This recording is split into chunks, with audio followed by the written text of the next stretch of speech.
Je vais commencer par me présenter. Je suis spécialiste en assurance soins longue durée chez la Sun Life depuis décembre 2005. Donc, je suis vraiment spécialisée dans tout ce qui est au niveau de l'assurance santé. Donc, moi, je m'occupe vraiment que de l'assurance soins longue durée. Par contre, il y a d'autres produits sur le marché en ce moment, donc vous allez fort probablement entendre ou vous en avez déjà entendu, qui s'appelle l'assurance maladie grave, que je vais mentionner brièvement. Parce que le but aujourd'hui, c'est vraiment d'informer les gens sur les assurances santé qu'on peut aller chercher. Comme M. Davignon le mentionnait, c'est vraiment pour être certaine qu'on a les moyens de choisir en dignité les soins qu'on va recevoir si jamais il y a une perte d'autonomie qui se présente. Donc, j'ai mis sur place un ordre du jour qui va ressembler un petit peu à ceci. Donc, la première chose qu'on va regarder ensemble, on va regarder un petit peu le portrait général de la situation de la société, si vous voulez, au Québec. Ensuite, je vais vous parler brièvement. Donc, nous, en tant que spécialistes en assurance soins longue durée, c'est sûr qu'on veut s'informer, savoir qu'est-ce qui est offert au niveau CSSS, au niveau CHSLD, au niveau des soins qu'on peut aller chercher à domicile si jamais il y a une perte d'autonomie. Donc, je vais en discuter brièvement. Le système privé, bien sûr, qui est très présent présentement au niveau de la perte d'autonomie. On ne peut pas le nier. Pour ceux qui ne veulent pas qu'il soit ici, il est présent. Il charge. C'est des coûts qui vont être déboursés par la famille des personnes en perte d'autonomie ou par les personnes en perte d'autonomie. Donc, on va y toucher brièvement aussi. Et aussi, finalement, ça va être vraiment de planifier pour relever nos défis en tant que société, en tant que personne, en tant qu'individu. Donc, la première diapo, on regarde un petit peu la problématique des aidants naturels. On parle beaucoup des aidants naturels, on parle beaucoup de perte d'autonomie. C'est une diapo que j'ai reprise de Francine Durcharme, qui avait fait une présentation ici en février 2007 à l'OVS, à l'auditorium en haut. J'y étais présente aussi. Et ça donne vraiment un portrait, si vous voulez, très, très clair de qu'est-ce qui s'est passé au Québec au niveau des aidants naturels. Donc, on a l'espérance de vie qui a beaucoup augmenté. On le sait. Donc, les gens vont vivre beaucoup plus longtemps en ce moment. Ce qu'on regarde au niveau de Statistique Canada, c'est que malheureusement, la santé ne va pas avec l'espérance de vie nécessairement. Donc, les gens ne vivent pas des vies, si vous voulez, en santé jusqu'à l'espérance de vie qui augmente. OK? On a la baisse de la natalité, donc on a moins d'enfants. Donc, les gens vont avoir moins de familles, donc moins d'aidants naturels si jamais il y a une perte d'autonomie. Ensuite, on va voir le passage de la campagne à la ville qu'elle avait mentionné, mais que je trouvais quand même intéressant parce que vraiment, en ville, on peut regarder aussi beaucoup, on parle beaucoup des familles internationales que je mentionne un peu plus bas. Donc, dans la ville, société un petit peu plus individualiste. Donc, encore une fois, les aidants naturels, c'est plus difficile d'aller chercher de l'aide en famille. Si on l'a, c'est fantastique. Quand on ne l'a pas, bien, il faut se tourner à d'autres mesures de support. On a eu l'arrivée des femmes sur le marché du travail, qui ont fait encore une fois que les aidants naturels sont plus limités. L'État-providence, la RAMQ qui est rentrée, donc il y a de ça bien longtemps, par contre, qui en ce moment est en train de, si vous voulez, d'écouler un peu plus les fonds au niveau de ce qu'ils peuvent faire pour les soins à domicile et la perte d'autonomie. Changement dans la famille, donc c'est sûr que les familles nucléaires, les divorces, les remariages, les enfants, les adoptions, tout ça, ça va faire un gros jeu sur la société. On parle de valeurs centrées sur l'individualisme, et ça, j'en parle beaucoup, beaucoup, beaucoup. Que ce soit nord-américain, européen, on peut regarder un peu partout dans le monde, peut-être un peu plus prononcé nord-américain. On est vraiment une société individualiste. Donc, c'est nous, c'est moi, c'est qu'est-ce que moi je vais faire, c'est est-ce que ça me dérange d'aller aider ma mère, est-ce que c'est nous, c'est vraiment c'est plus basé sur l'individualisme. La mobilité géographique que j'ai mentionnée, donc on a des enfants, les enfants sont en Chine, les enfants sont aux États-Unis, les enfants se promènent, vivent, déménagent. Puis on a eu aussi l'amélioration de la médecine qui a fait que l'espérance de vie a quand même augmenté, mais comme j'ai mentionné, la qualité de la vie n'est pas toujours à suivre l'espérance de vie qui a augmenté. On parle beaucoup d'un problème qui est de plus en plus aigu ici au Québec. Donc, on regarde, moi, des statistiques. Je les mentionne rapidement parce que les gens vont dire, bah, moi, les statistiques, je ne me vois pas vraiment dans les statistiques, mais j'aime ça les mentionner parce qu'elles sont là, elles sont présentes. Puis c'est sûr qu'on espère ne pas en faire partie, mais si elles sont là, c'est parce qu'il y a des gens qui en font partie. Donc, on dit un Canadien de plus de 65 ans sur 13 va souffrir de démence. 7 des Canadiens de 65 ans et plus sont dans des établissements de soins de longue durée. On remarque aussi que ce n'est pas un taux très élevé. Les gens préfèrent ne pas aller en établissement de soins de longue durée. OK? Mais on a quand même 7 des Canadiens au-dessus de 65 ans qui le sont en ce moment. En plus, on a 28 des Canadiens de 65 ans et plus qui ne demeurent pas dans un établissement, qui vont recevoir des soins à domicile pour des raisons de perte d'autonomie, que ce soit par forme de CLSC ou que ce soit par forme privée. On parle aussi d'un Canadien de 45 ans et plus sur 5 qui vont donner des soins, donc qui vont devenir des aidants naturels. Ça, c'est 1 sur 5 à partir de 45 ans. Les défis à relever, c'est sûr qu'on va regarder, bon, le groupe qui croît le plus rapidement en ce moment au Québec, c'est les gens de 65 ans et plus, 60 ans et plus. On parle du résultat. Bon, le nombre de personnes ayant besoin de soins va augmenter de beaucoup. Puis il y a moins en moins de Canadiens en âge de travailler et de payer pour ces soins grâce à leurs impôts. On demande d'où viendra l'argent, puis on se demande qui fournira les soins, en ayant moins en moins d'aidants naturels, moins d'enfants en famille internationale. Donc, je me répète, mais c'est comme ça que je fais mon point normalement. OK? Ensuite, on va regarder. Il y a Rosalind Carter de Helping Yourself, Help Others qui mentionne il n'existe que 4 sortes de gens dans ce monde. Ça, c'est une je suis en train de chercher le mot en français, un quote. C'est une citation, merci beaucoup. C'est une citation que j'aime beaucoup qui dit 4 sortes de personnes. Donc, ceux qui ont donné des soins, ceux qui donnent des soins, ceux qui donneront des soins et ceux qui auront besoin de soins.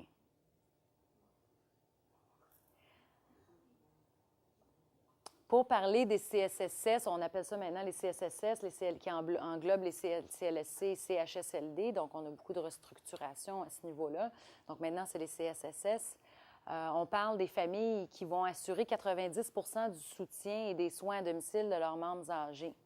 En partie, c'est par choix parce que les gens, plus on va dire au niveau du système de la santé, les gens, oui, on va demander des soins. C'est un petit peu plus difficile d'aller chercher des soins à domicile en ce moment des CLSC. Il y a des listes d'attente, tout ça, mais les gens essayent le moins possible de demander des soins. Ils préfèrent demander à la famille, ils préfèrent garder une certaine sorte de contrôle, si vous voulez, avant d'aller chercher. Mais il y a quand même 90 du soutien qui va se faire à la maison.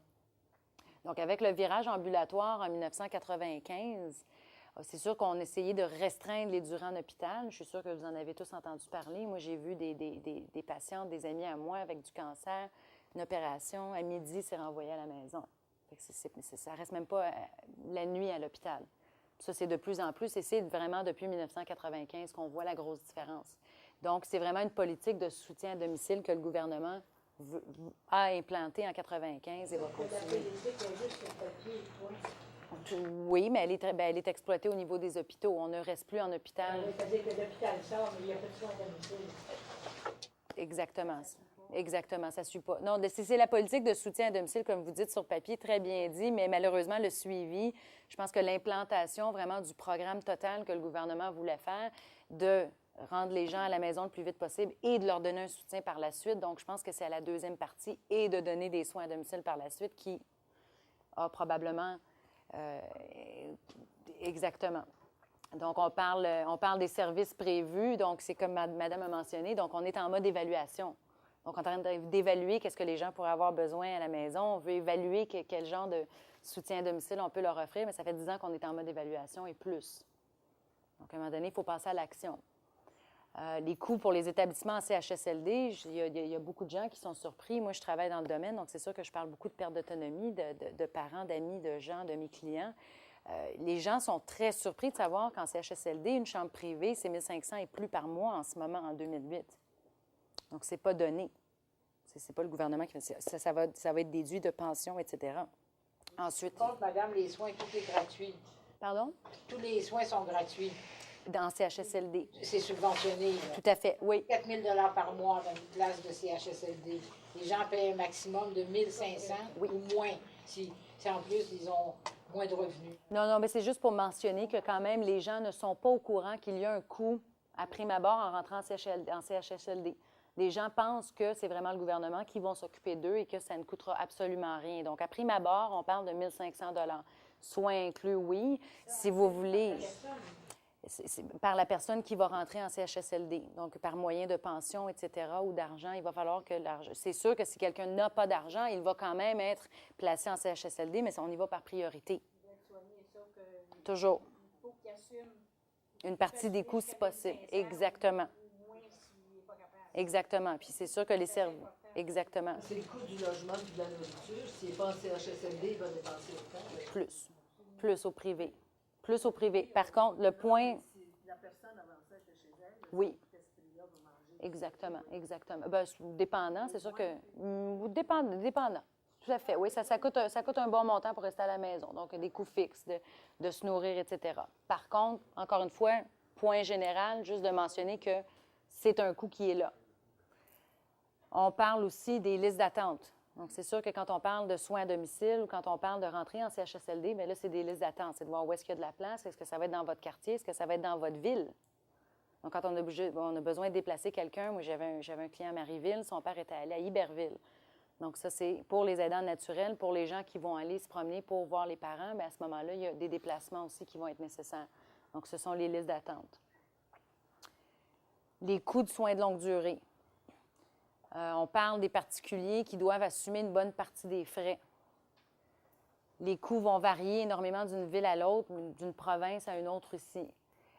Comme mentionné déjà, un séjour dans un établissement de soins de longue durée peut coûter de 800 $ quand on parle de CHSLD en chambre, si vous voulez partager, jusqu'à 5 500 $ par mois si on s'en va dans un établissement privé de l'envergure du Château Westmount, si vous voulez. Quand on commence à dépenser 5 500 $ par mois, il faut être certaine qu'on a un bon montant d'argent en banque pour être sûr que si on y reste pendant 10-15 ans, à ce moment-là, ça peut être un montant qui va être considérable. Ça, c'est plus le niveau, plus de financement prévu par le gouvernement? Non, non. En privé, non, ça va être... Quand les gens décident... Le soin de longue durée, quand vous dites de 800 à 5 500 par mois, selon le genre de genre, OK, puis le niveau de financement. OK. Le coût des soins privés à domicile, donc on parle, j'ai marqué de 12 à 22 $ de l'heure. En moyenne, on parle à peu près de 15 $ de l'heure en ce moment. Pour avoir quelqu'un qui va rentrer à la maison, pour que ce soit pour donner un bain, pour faire du nettoyage, aider la personne à se déplacer, etc., etc. Donc, pour l'aide aux tâches ménagères, etc. Quand on parle des soins infirmiers, il y a une faute de frappe, donc on parle plus de 40 $ à 80 $ de l'heure pour venir sur place, changer des bandages, etc., etc. Donc, c'est sûr que les coûts peuvent augmenter beaucoup. Quand on parlait tout à l'heure de rajouter 1 500, 2 000 $, 3 000 $, 7 000 $ par mois sur des soins, c'est facile. À 15 $ de l'heure, moi, je le montre à mes clients. Donc, on dit si on va chercher une aide de base, parce que quand on parle des établissements privés, la plupart du temps, ils vont avoir un minimum d'heures qu'ils vont venir chez vous. Donc, moi, j'appelle ça un petit peu comme des déménageurs. Ils ont un minimum d'heures. Donc, on parle au moins d'un 3 heures. À ce moment-là, c'est 3 heures fois 15, on dépense 45 $. On arrondit à 50 par jour. À la fin de la semaine, on a dépensé environ 350 $. Ça, c'est pour 3 heures d'aide par jour. Donc, ce sont des coûts qui vont être assumés par les particuliers. Donc, c'est vraiment de mentionner au niveau des assurances et que les soins de santé ne sont pas tous gratuits en ce moment. 30 % des coûts sont payés par le secteur privé. Les frais des soignants, donc on parle de plus de 1/3 qui vont avoir des frais supplémentaires. 1/10 des gens qui vont devoir réduire des heures de travail pour aider justement un membre de la famille qui est en perte d'autonomie. On va parler d'1/10 des gens qui vont avoir des problèmes de santé à cause de ça. Quand on parle de gens de 45 ans, 50 ans, 55 ans qui s'occupent d'un proche, c'est sûr que ça peut prendre une tournure sur la santé de l'aidant lui-même. Donc, on parle beaucoup de répit, de maisons de répit pour les aidants naturels en ce moment. Donc, c'est plusieurs facteurs qui entrent en jeu en même temps. Comme mentionné tout à l'heure, je vous ai fait un calcul un petit peu vite. Bon, on va regarder à quelle vitesse les frais peuvent s'accumuler. Donc, la première chose, des exemples de coûts et des services.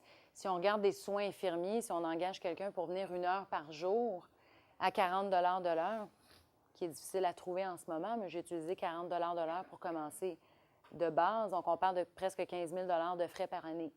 Ensuite, on va avoir besoin de soins personnels, parce que ce n'est pas l'infirmière qui va vous donner votre bain. Donc, on va parler de 2 heures par jour à 20 $ de l'heure. On parle d'un autre 15 000 $ annuel. Donc, on est rendu à débourser 30 000 $.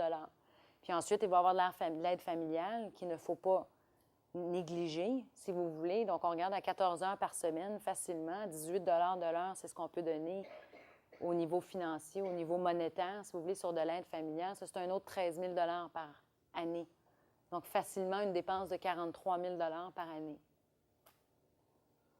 Si on y va pour une aide familiale résidente, donc quelqu'un qui va être là vraiment sur place tout le temps, donc à 160 par jour, on parle de 60 000 par année. Puis les frais de séjour dans un établissement de soins privés, si on y va à 5 000 par mois, bien, on parle encore une fois de 60 000 Le 160 par jour, est-ce que c'est 24 heures ou c'est 8 heures? C'était basé sur le 24 heures. Donc, on parle beaucoup d'épargne. Donc, les gens vont parler REER, vont penser retraite, vont penser avoir des sous pour vivre vraiment. Donc, on sait ce qu'on fait. On met de l'argent de côté. On se procure de l'épargne pour, quand arrive la retraite, on soit bien. Les gens oublient, par contre, que si jamais il y a une perte d'autonomie, bien, c'est les coûts qui vont virer, si vous voulez, un petit peu. Puis, c'est de voir combien de temps notre épargne va rester intacte si jamais il y a une perte d'autonomie. Et c'est pour ça que l'assurance est offerte. C'est pour voir... Écoutez, j'ai 200 000 en banque, qui est quand même un bon montant à ramasser.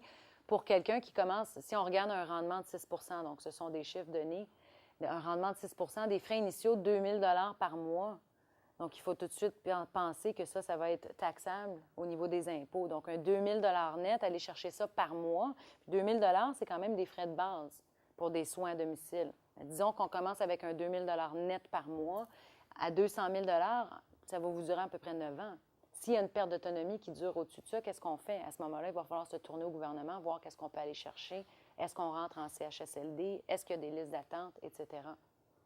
Donc, c'est vraiment de donner aux gens le choix. C'est le choix de décider qu'est-ce que vous voulez avoir comme service.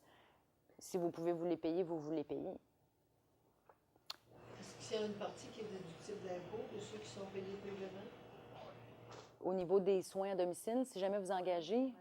Je pense pas en ce moment. Je pourrais pas vous dire exactement. Je pense qu'il y a une très petite partie, mais c'est pas... C'est déductible d'impôt complet? OK. OK. C'est déductible d'impôt à 100 Donc, qu'est-ce qu'on me dit? Oui. D'impôt, comme les soins de santé, c'est une partie seulement. Mais non, vous ne pouvez pas déduire 60 000 de soins de santé. Non, les soins de santé, c'est 3 c'est Moi, ce que je pense, c'est qu'il va y avoir une petite partie qui va être déduite, mais on ne peut pas déduire 60 000 de soins de santé. Ce qui est prévu, c'est que les gens qui gardent à domicile un parent âgé, là, la déduction d'impôt est... Oui. Pour l'aidant naturel aussi, il y a une autre déduction qui est en ce moment donnée par le gouvernement. Les chiffres m'échappent encore une fois. Chez Chloé Sainte-Marie s'était battue pour ça, qui s'occupait de Gilles Carle, qui était un grand dans la société québécoise, si vous voulez, au niveau artistique. Mais elle s'est battue, puis elle continue à se battre parce que c'est très minime qu'est-ce qu'ils offrent comme déduction d'impôt. Si on coupe des heures de travail de 40 heures par semaine à 20 heures par semaine, puis je pense qu'en bout de ligne, le chiffre m'échappe, mais c'est vraiment un chiffre extrêmement minime au niveau de la déduction d'impôt. On parlait de 3 à 5 000 par année, je pense, de déduction. Oui, en fait, ils ont droit jusqu'à 15 000 puis ils ont une réduction, un remboursement de 23 sur la dépense de 15 000 quand on a au moins 70 ans, puis qu'on a des frais de soins à payer. Il faut garder ses factures, il faut les présenter. Mais c'est quand même assez minime quand on regarde qu'est-ce qu'on peut passer comme temps. C'est exactement, c'est ça. C'est minime.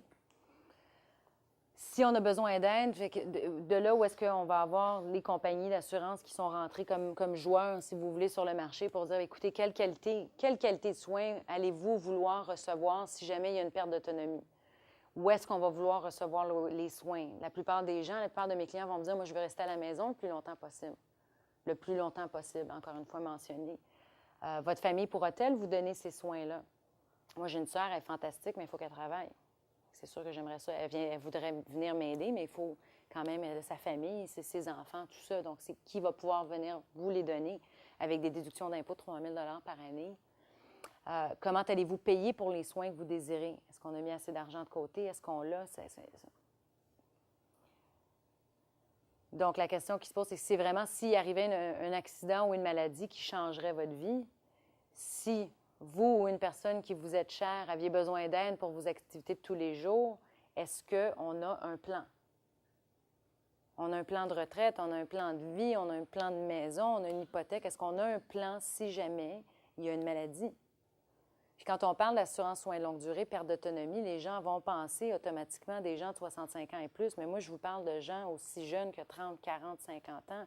Il y a la sclérose en plaques, il y a les cancers maintenant de plus en plus tôt, il y a des fractures. Est-ce qu'on a un plan, que ce soit à 30 ans ou à 65 ans? Donc, Winston Churchill qui mentionne, plutôt que de vous inquiéter à l'avance, planifiez à l'avance. Donc, c'est question d'être proactif. Ça, c'est une photo qu'une spécialiste collègue de moi qui aimait beaucoup, qui l'a montrée à tous ses clients, c'est qu'il faut parler de ces choses-là. Les gens ne sont pas confortables de parler d'une possible perte d'autonomie ou d'une possible perte de moyens, comme on n'aimait pas parler de décès pour les assurances-vie, on aime encore moins parler d'une perte d'autonomie. Il faut en parler pour pouvoir mettre un plan sur place.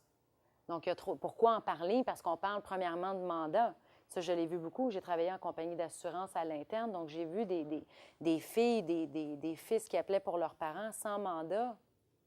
La compagnie ne peut pas vous aider. Le gouvernement est limité à ce qu'il peut faire pour vous. Il faut passer par les curateurs, les avocats pour être sûr. Mettez un mandat en place, une procuration. Si jamais il y a quelque chose qui se passe, il faut que vous ayez quelqu'un qui peut s'occuper de vous, s'occuper de vos affaires, vos finances. Donc ça ne se fait pas sans mandat. Ça se fait, mais ça prend beaucoup de temps et ça peut être pénible pour la personne à le mettre en place quand on n'a pas, si vous voulez, l'aptitude d'avoir la signature de la personne facilement. On parle aussi de financement des soins. Donc, comment on va financer les soins? Donc, c'est en parlant d'assurance de santé. Épargne et autres, on va regarder les assurances. C'est les deux choses qu'on va regarder pour vraiment financer les soins. Qu'est-ce que l'assurance de soins de longue durée? On rentre un petit peu plus dans mon domaine ici. Qu'est-ce qu'on fait? C'est qu'on aide à couvrir le coût des services de soins de longue durée.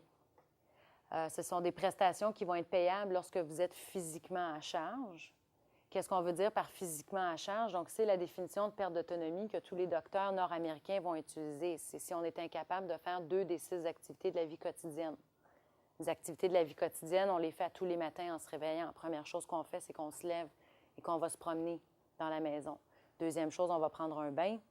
On va ensuite aller aux toilettes. On va se mettre du linge sur le dos. On va se nourrir. Puis il y a la continence. Fait que tout docteur nord-américain va dire si on est incapable de faire 2 des 6 activités de la vie quotidienne, à ce moment-là, on est considéré physiquement en perte d'autonomie. On parle aussi de déficience mentale comme l'Alzheimer ou la démence. Donc, si on a besoin d'une surveillance continue par suite d'une détérioration de vos capacités intellectuelles, Alzheimer, démence. Les contrats de soins de longue durée, tous les contrats ne sont pas... Il y a des gens qui vont me dire « Ouais, mais ça va être dispendieux, ça va être cher. » Moi, je dis toujours à mes clients, premièrement, c'est sûr que c'est toujours basé sur l'âge de la personne, sur la santé de la personne, mais c'est aussi un contrat qui, pour moi, la raison pourquoi je travaille dans ça, c'est parce que ça peut être quelque chose qui peut être extrêmement non dispendieux, comme ça peut être quelque chose qui peut être très dispendieux, parce qu'on peut jouer avec beaucoup de variables dans le contrat. OK, ça va vraiment être laissé à la priorité de la personne. On va le bâtir sur mesure. Moi, je le bâtis sur mesure avec mes clients. Donc, lorsqu'on a besoin d'aide, les régimes de remboursement prévoient le remboursement des dépenses admissibles jusqu'à concurrence d'un maximum journalier fixé à l'avance. Ça va être pour les autres contrats. Les contrats au niveau de qu'est-ce qu'on offre aux soins de longue durée, vous avez la Sun Life et on a la compétition, si vous voulez. Une raison pourquoi on a 65 % du marché en ce moment, c'est parce qu'on offre un contrat à revenu. Donc, votre docteur va dire « Mon client est en perte d'autonomie ». À ce moment-là, on va vous donner un revenu hebdomadaire qui va avoir été préfixé à l'avance. Donc, disons qu'on parlerait de 500 $ par semaine. À ce moment-là, perte d'autonomie, votre docteur remplit le formulaire, on vous donne le revenu. Vous n'avez pas envoyé de remboursement, de preuve que vous avez engagé une infirmière. Moi, je peux engager ma soeur si je veux. Je peux lui demander de prendre un congé sans solde. Je la fais venir chez moi, je lui donne l'argent. Je peux l'utiliser sur des taxis pour me rendre à l'hôpital si je ne peux pas le faire seule.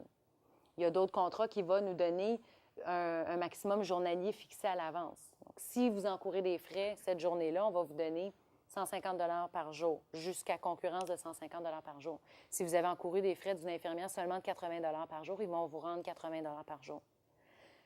Le mardi, ça c'était pour le lundi. Le mardi, on n'a pas encouru de frais. À ce moment-là, ils ne vous donnent rien. Troisième jour, on a encore une infirmière qui est revenue. Donc, c'est vraiment une indemnité journalière, ce qui est un petit peu plus limité. Moi, je dis toujours, quand on est en perte d'autonomie, on ne veut pas avoir à se casser la tête. Est-ce que je vais être remboursée? Est-ce que je peux faire venir quelqu'un? Tout ça, on veut juste avoir l'argent pour décider de nos soins. On a des régimes d'indemnité qui vont prévoir un paiement maximum journalier fixe. Ça, c'est ce que je viens de mentionner. Les régimes de revenus qui prévoient une indemnité hebdomadaire fixée à l'avance, qui est les contrats de Sun Life. Donc, ça va être un revenu hebdomadaire fixe. L'assurance de soins de longue durée Sun Life, contrat qui prévoit un revenu hebdomadaire répété une troisième fois. On a 2 genres de garanties qui vont être offerts avec nos clients. Moi, il y en a une qui certainement, c'est sûr que nous autres, en tant que spécialistes, on a toujours des suggestions aussi. La première garantie, la garantie globale, qui va vraiment aller, dès que vous êtes en perte d'autonomie, que vous décidez de rester à la maison ou vous décidez de vous en aller en établissement, on va vous donner votre montant hebdomadaire. La deuxième garantie, c'est la garantie soins en établissement. Donc, la Sun Life, le contrat d'assurance va vous couvrir seulement quand vous êtes physiquement emménagé en établissement. Donc, un contrat un peu plus limité. Il y a des gens qui vont dire, moi, je m'inquiète seulement si je vais devenir paraplégique demain matin à la maison. Ça ne me dérange pas. En général, c'est la garantie globale qu'on va faire. Les gens veulent être certains que l'argent va rentrer s'ils décident de rester à la maison, parce que ça peut être de courte durée. Moi, je parle toujours, comme j'ai mentionné tout à l'heure, des pertes d'autonomie. Moi, j'ai mon père qui s'était cassé les 2 poignets à un moment donné. C'est seulement 6 mois. Pour que 2 poignets, on ne peut pas faire grand-chose. OK? Quand vous parlez d'établissements de soins de longue durée, est-ce que ce sont ceux qui sont reconnus officiellement par le ministère de la Santé? Ça va être ceux qui vont être reconnus, oui, avec un docteur sur place 24 heures sur 24.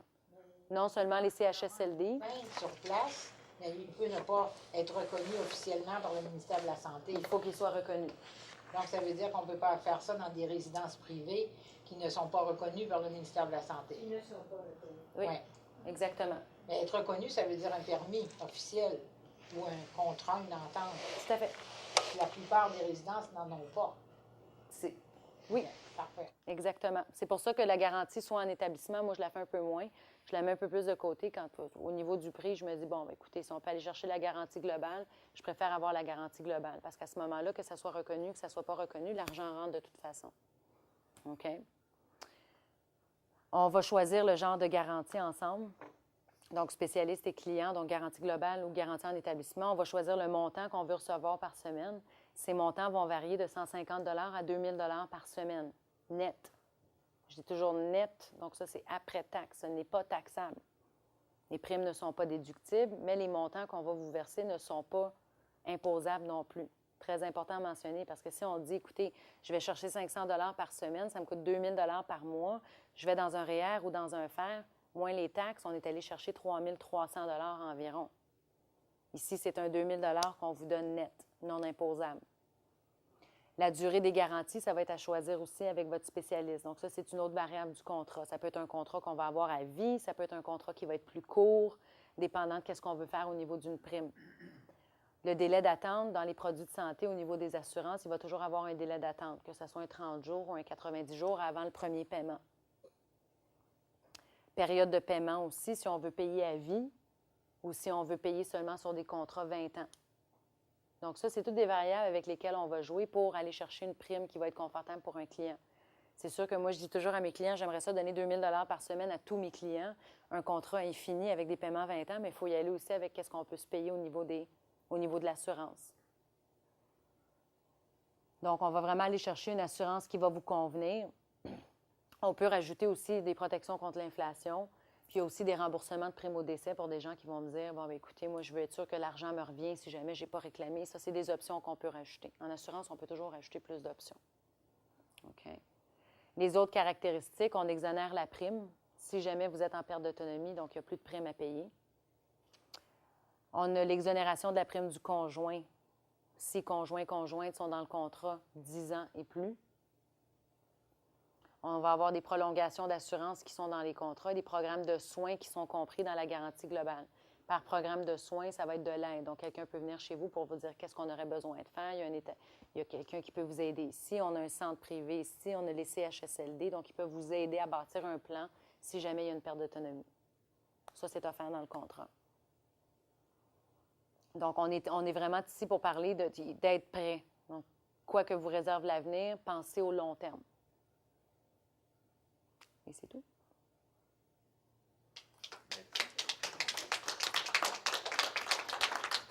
J'ai vu beaucoup des yeux. Je suis sûre qu'il y a des questions. Des gens qui aiment moins l'assurance, des gens qui aiment bien l'assurance.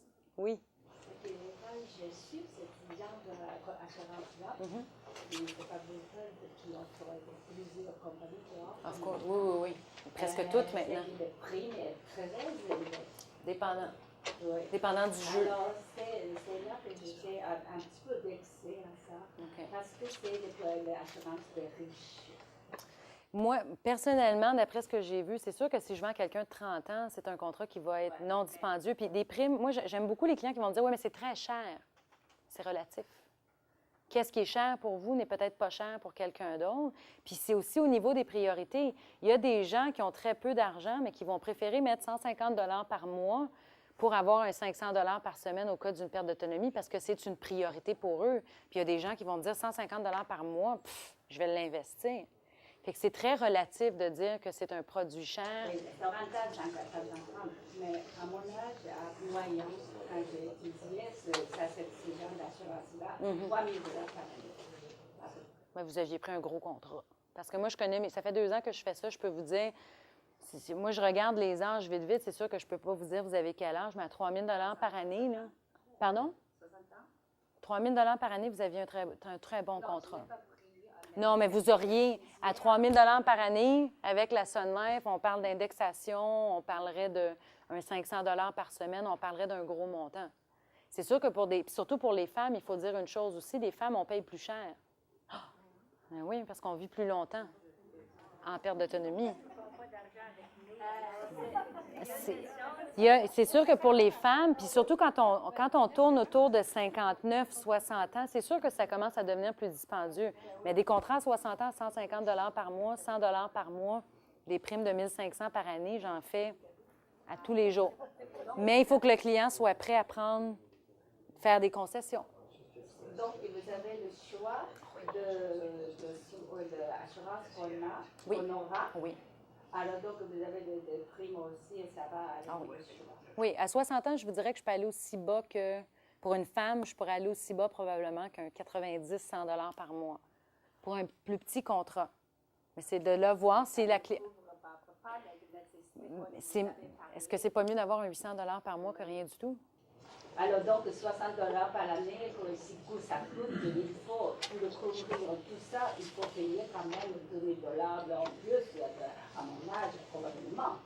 Moi, comme je vous dis, je peux faire des contrats aussi bas que 1 200 annuels pour des femmes de 60 ans. Je pourrais probablement aller aussi bas que ça. Mais il faut être prêt à prendre moins d'argent par semaine. En plus, c'est que j'étais un petit peu coupable si je prends ce genre d'assurance-là, parce que je contribue à la distance entre les soins de santé de vitesse. Okay. C'est-à-dire que si tu es riche, on pourrait avoir la meilleure qualité. Et l'autre qui a des qualités, on est content. Tout à fait d'accord avec vous. Je contribue à ça parce que si aujourd'hui, actuellement, riche, très riche, de très petite minorité de gens qui est capable de payer. C'est un choix. C'est juste pour continuer là-dessus, puis pour terminer rapidement, c'est un choix personnel. Tandis que c'est ce genre d'assurance-là qui vise les gens moyens, c'est-à-dire la majorité de gens. Donc, la majorité de gens doivent planifier son propre santé. Oui, je suis d'accord avec vous. Puis moi, je ne vous donnerai pas mes opinions personnelles sur le système à 2 vitesses. On ne rentrera pas là-dedans. Par contre, pour les gens qui veulent pas... le mythe du système à 2 vitesses. Je vais juste terminer. Déjà dans le système à 2 vitesses. Vous avez les médecins, vous avez les dentistes. Les dentistes, vous payez. Vous faites mon point. Vous payez. C'est ça. C'est qu'on soit contre ou pour...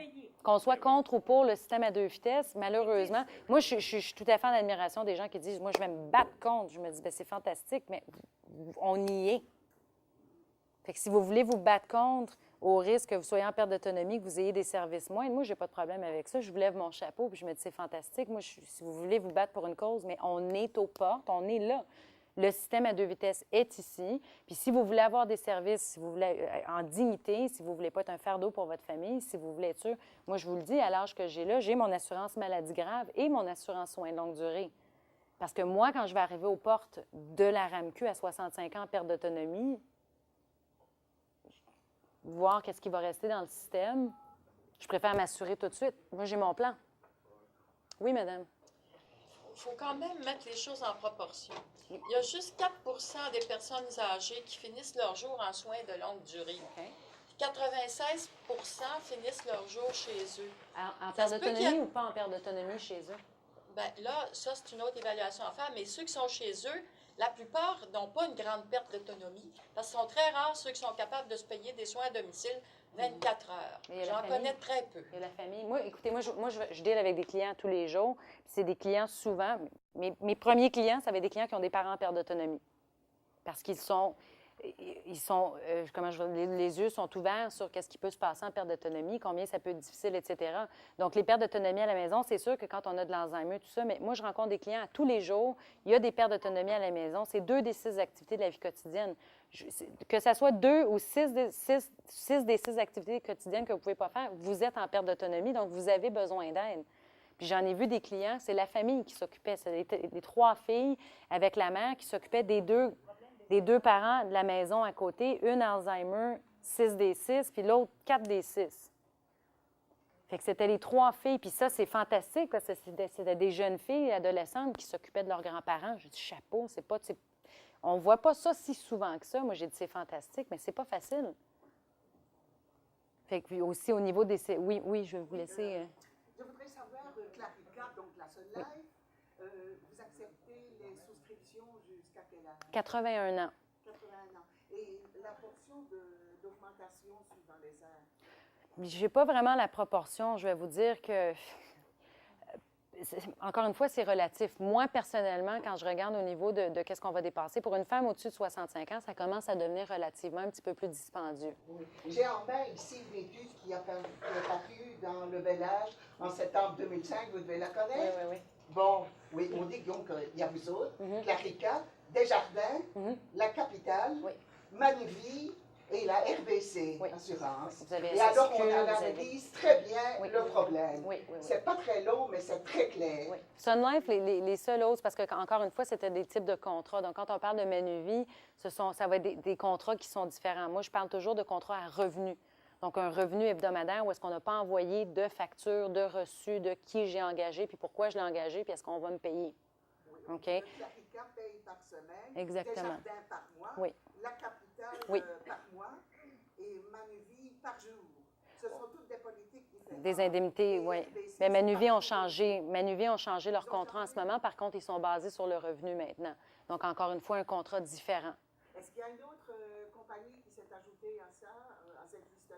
AXA. L'Industrielle Alliance, Et qui AXA. n'en a pas. AXA ne l'a pas non plus, je crois bien.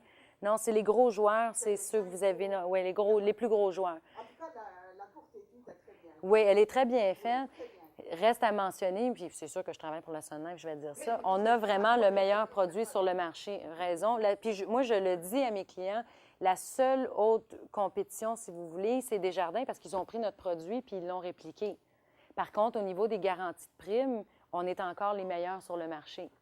Donc, quand on regarde grosso modo le contrat, Sun Life a 65 du marché au niveau de l'assurance soins de longue durée parce qu'on est ceux qui offrent les meilleures garanties au total, si vous voulez, en englobant le contrat au complet. L'autre, pour terminer aussi sur votre question, on peut signer jusqu'à 81 ans.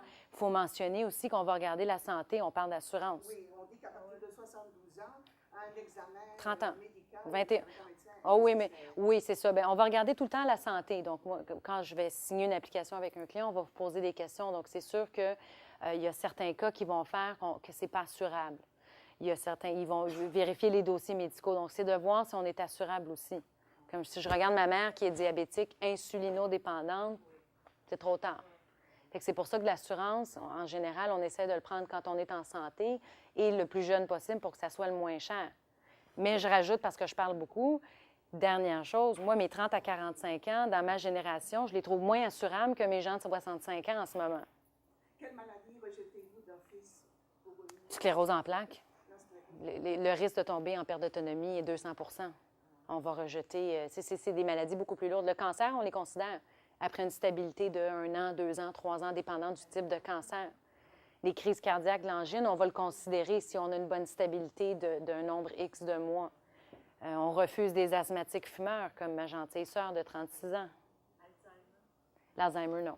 C'est déjà parce qu'on couvre l'Alzheimer, donc il ne faut pas qu'il soit déjà en perte d'autonomie.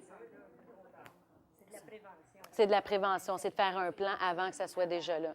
Parce que si on signe quelqu'un qui a de l'Alzheimer, on va le payer tout de suite. Donc, c'est une question de considérer le risque.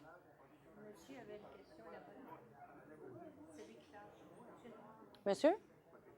Vous avez une question? Je voulais savoir, vous pouvez parler un peu de à partir des gens que vous suggérez que les gens devraient faire ça? Moi, la Sun Life, leur marché primaire, ça va être de 40 à 65 ans. 40 à 65 Oui. inclusivement? Inclusivement. Moi, c'est de 21 à 65 ans, 70 ans. Donc quelqu'un qui a 66 ans et plus, Oui. vous n'allez pas pouvoir l'assurer? Oui, moi, je peux les assurer jusqu'à 81 ans. Personnellement, qu'est-ce que je sais? C'est parce que quand on regarde la tarification, qui est de la vérification de la santé, passé 70 ans, parce qu'on regarde une statistique, on dit que, puis pour revenir à ce qu'on disait tout à l'heure, une personne sur deux à l'âge de 75 ans va être en perte d'autonomie. Puis moi, j'aime beaucoup ça de dire, on parle de l'assurance feu. De l'assurance feu, c'est une personne sur 16 000 qui va réclamer. Perte d'autonomie à 75 ans, c'est 1 sur 2. Fait que quand on parle d'une personne de 70 ans, premièrement, ça prend des sous, parce que le risque est beaucoup plus élevé, parce qu'on est très proche de cette statistique-là. Puis au niveau de la santé, il faut que la personne soit, moi j'appelle ça top shape. Il faut qu'elle soit vraiment en très, très bonne santé à 70 ans pour que le contrat soit accepté. Ils sont plus, quelqu'un qui va avoir 30 ans, 40 ans, qui va avoir la chance de payer plus de primes, si vous voulez, bien, c'est sûr qu'ils vont être un peu plus lax au niveau de la tarification. Donc, c'est une question de risque. C'est toujours une question de risque. Mais moi, quand j'ai un client, j'ai un guide. Donc, avant de signer une application, je vérifie si oui ou non on peut le faire parce que je ne dérangerai pas un client s'il est insulinodépendant. Je le sais que je ne peux pas. 81 ans, à laquelle on vous paye. Donc, 81 ans, c'est l'âge maximum qu'on peut appliquer. Quelqu'un de 82 ans qui voudrait prendre une assurance pour longue durée, payer, vous pouvez payer jusqu'à 100 ans. On peut payer Oui, vous pouvez payer jusqu'à 100 ans. Oui, en perte d'autonomie. Nous, vous arrêtez de nous payer, et nous, on commence à vous payer. Si vous êtes en perte d'autonomie. On arrête de payer. Oui. À ce moment-là, c'est vous qui nous... Exactement. C'est jamais les deux en même temps. C'est vous qu'on va vous payer ou que vous nous payez. Sur les insulinodépendants, vous avez tort. Moi, ma fille était diabétique juvénile. Elle avait une greffe de pancréas, une greffe d'oreille. C'est fantastique. Elle n'a jamais manqué un jour de travail. Ça, ce sont des tables de morbidité qui me dépassent personnellement. On parle de l'actuariat. Moi, je n'ai pas fait des études en actuariat. Moi, je suis en vente. C'est mon domaine. Mais au niveau des tables de morbidité pour l'assurance soins de longue durée ou des tables de mortalité pour de l'assurance vie, il y a des gens qui... Moi, j'ai des clients qui vont me dire « Oui, mais pourquoi? » J'ai des gens, des fois, qui ont eu des accidents de dos très jeunes, qui sont en fantastique santé, qui ne seront pas approuvés. Parce que c'est une question du risque. Mais ils vont prendre chaque cas, ils vont faire venir vos dossiers médicaux et c'est de là qu'ils vont sortir leur table de morbidité. Très difficile pour une spécialiste en soins de longue durée parce qu'on n'est pas actuaire. Donc, c'est sûr que pour nous, mais on a des guides. Mais c'est sûr qu'il y a des gens, ma mère est en très bonne santé, un petit peu dramatique parce qu'elle est européenne, mais bon, bref. Mais à part de ça, c'est sûr que ça va très bien. Mais c'est une question de risque pour la compagnie d'assurance. Ben,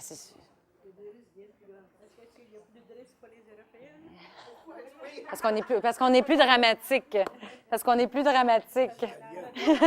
Espagnol.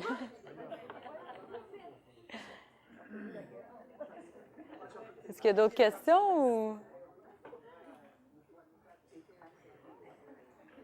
C'est formidable. Merci beaucoup. Ça me fait plaisir. Vous savez, j'ai bien apprécié le commentaire de madame. On est dans le régime. On est depuis longtemps. Ben Oui. oui. Et je dois dire Oui.